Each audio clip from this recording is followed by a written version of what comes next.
Amnesia the Bunker is quite an interesting departure in many respects when compared to its predecessors. While the previous Amnesia games were mostly linear, this game pits you in one larger area, a World War I bunker, where you'll be running back and forth avoiding one single main entity. I'm a fan of all of the Amnesia games, but this one is definitely up there as one of the most stressful ones. This is thanks to the ever-present monster that stalks you from the walls. The most interesting part about the bunker is that you constantly consider every action you take, as they all have consequences. Sprinting, charging up your flashlight, shooting a lock can all create noise that will draw the creature out of the walls. Everything is a balancing act.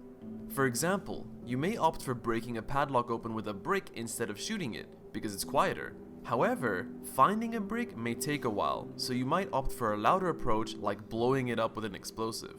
The reason you might go for the louder, rushed approach is because the game's clock is constantly ticking. In the main safe room, there's a generator that you can keep fueled up, which as a result powers and lights up the entire bunker. However, fuel is always dwindling, and you're constantly searching for refills as you explore, so you need to be as efficient as possible with your time.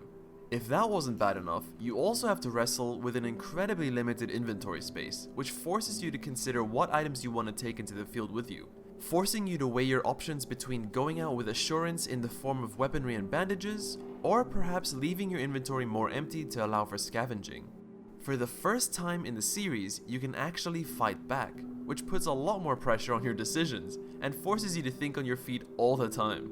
While you might have been saving resources in order to enter a specific room, the monster might appear and force you into consuming your items to ward it off. The amazing sound design does wonders to build up tension, but also gives you information to understand where the monster currently is and its aggression.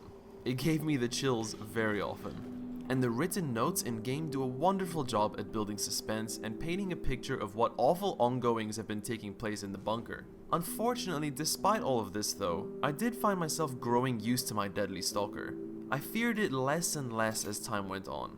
This was a result of learning how it behaved, being stuck with it for so long, and personally, not being that scared of its actual design when I got glimpses of it. That's obviously a bit more subjective though. However, it didn't help that I occasionally grew frustrated with the AI as well. I could tell the game was cheating me at times. When moving from area to area, there were moments where the monster obviously teleported to my location to ensure I was being stalked at all times, which kind of drew me out of it.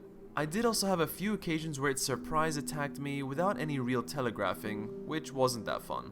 Overall though, I think it's a very interesting approach for the series, and it terrified me like few games have.